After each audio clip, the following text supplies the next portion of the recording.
Good evening. I'm Pat Ladner, and I'm speaking on one of the 4th century fathers of the Church, St. Athanasius of Alexandria. Before I start, though, I'd like to read a quote from Matthew Kelly's book, Rediscover the Saints.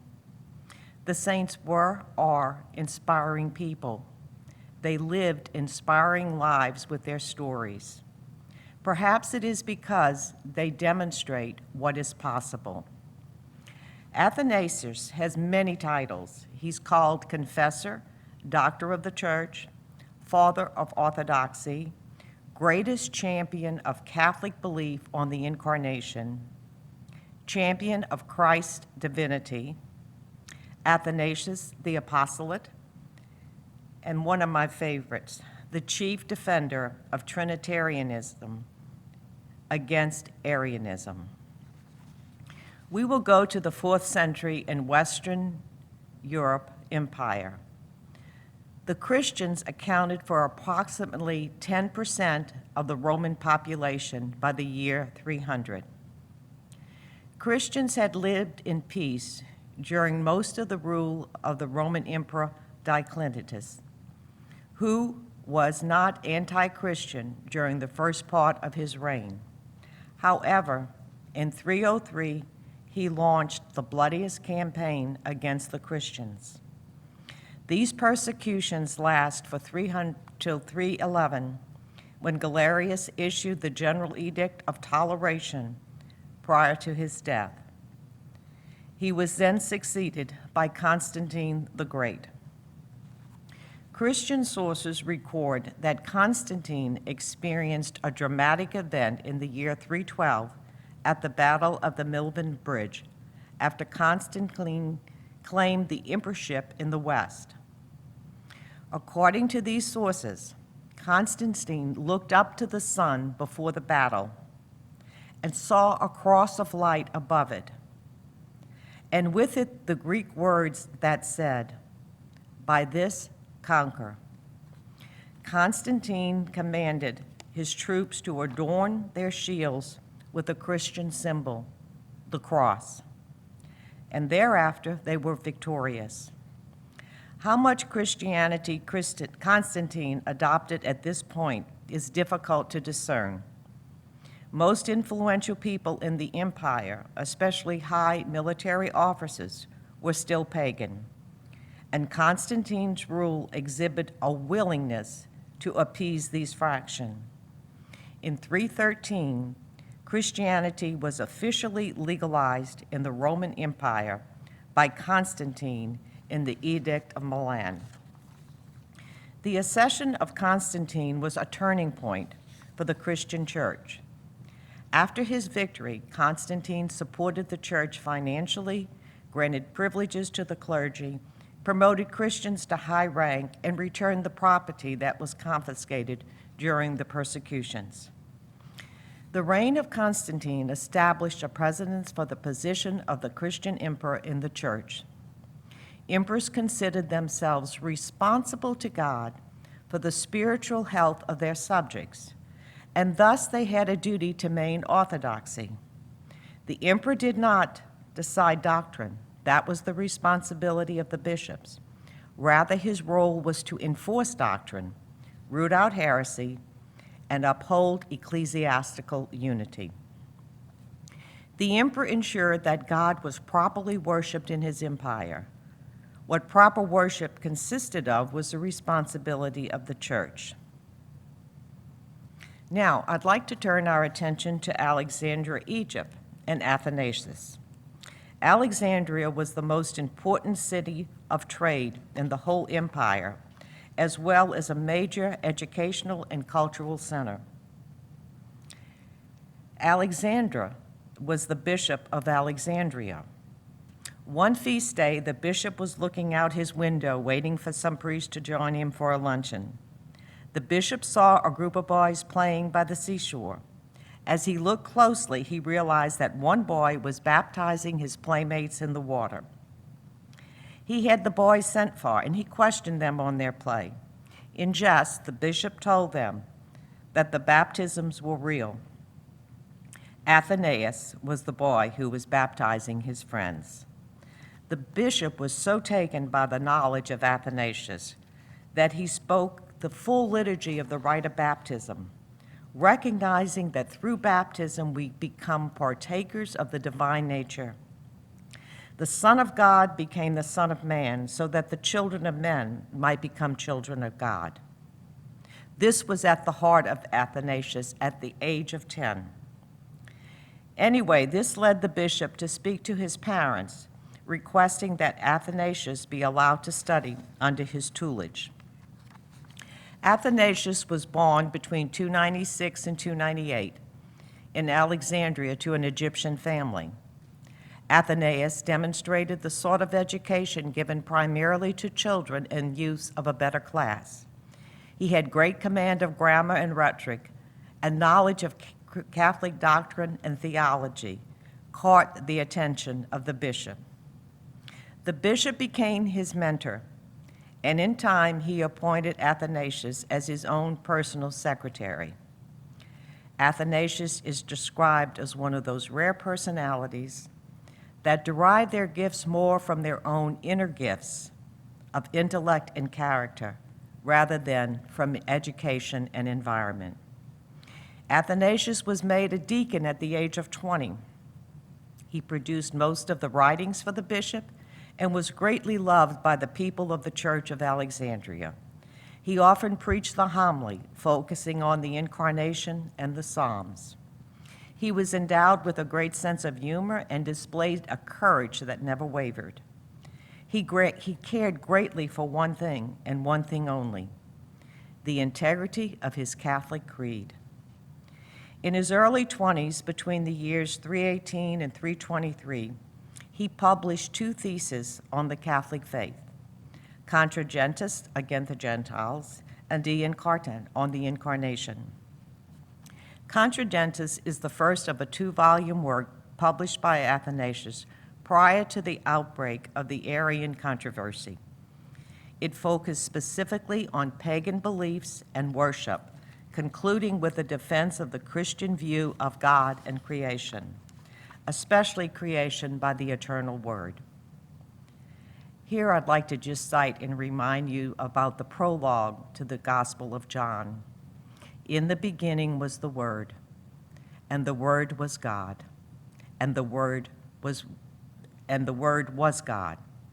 He was in the beginning with God. All things came to be through him, and without him nothing came to be. I also want to remind you in the first chapter of Genesis, chapter 1, verse 26, on the 5th day of creation, then God said, "Let us make man in our image and after our likeness." For some reason, that word "us" didn't jump out at me until just recently. In the second treaty on the Incarnation, Athanasius stood contra mundum, against the whole world, for the Trinitarian doctrine. The subject of this thesis, the humiliation and incarnation of the Word, presupposes the doctrine of creation, and that by the doctrine of creation, and that by the Word. The Father has saved the world by him, through whom he first made it. Awesome, isn't it? Both essays are apologetical theses, arguing such questions as monotheism and the necessity of divine introposition of the salvation of the world, the essential divinity of Christ as the God-man. Now, Arianism was the heresy that he had to fight. Arianism is a non-Trinitarian Christological doctrine that asserts the belief that Jesus Christ is the Son of God, who was begotten by God the Father at a point in time, a creature distinct from the Father and is therefore subordinate to him. But the Son is also God. Arian teachings were first attributed to Arius, who lived between 256 and 336. He was a Christian priest in Alexandria. The nature of Arius' teachings and his supporters was opposed to the theological view held by the Trinitarian Christians regarding the nature of the Trinity and the nature of Christ. The Arian concept of Christ is based on the belief that the Son of God did not always exist, but was begotten within time by God the Father. Conflict with Arianism and the Roman emperors consumed Athanasius' career. In 325, at the age of 27, Athanasius began his leading role against the Arians as a deacon, an assistant to Bishop Alexander of Alexandria during the First Council of Nicaea. The Roman Emperor Constantine the Great had convened the council in May through August of 325 to address the Arian position that the Son of God, Jesus of Nazareth, is a distinct substance from the Father. Alexander and Athanasius fought against Arius and Arianism, arguing that it denied the Trinity. Christ is not of a like substance to God, they argued, but the same substance. To Athanasius, there was no splitting of theological airs. Salvation was at issue, and only one who could fully atone for human sin, only one who was fully divine, could have the power to save us. To Athanasius, the logic of New Testament doctrine of salvation assumed the dual nature of Christ. In his words, those who maintain there was a time when the Son of God was not, rob God of his word like plunderers.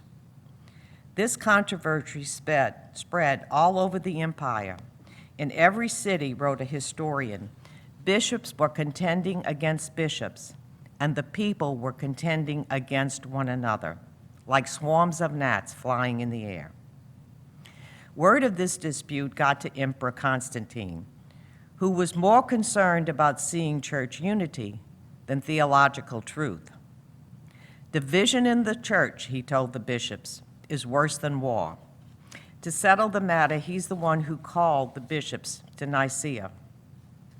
30 bishops attended the first council, and they argued and fought and eventually fleshed out an early version of the Nicene Creed. The council, led by Bishop Alexandria, condemned Arius as a heretic, exiled him, made it a capital offense to possess his writings. Constantine was pleased that peace was restored to the church. Athanasius, whose treatise on the Incarnation laid the foundation for the Orthodox party at Nicaea, was hailed as the noble champion of Christ.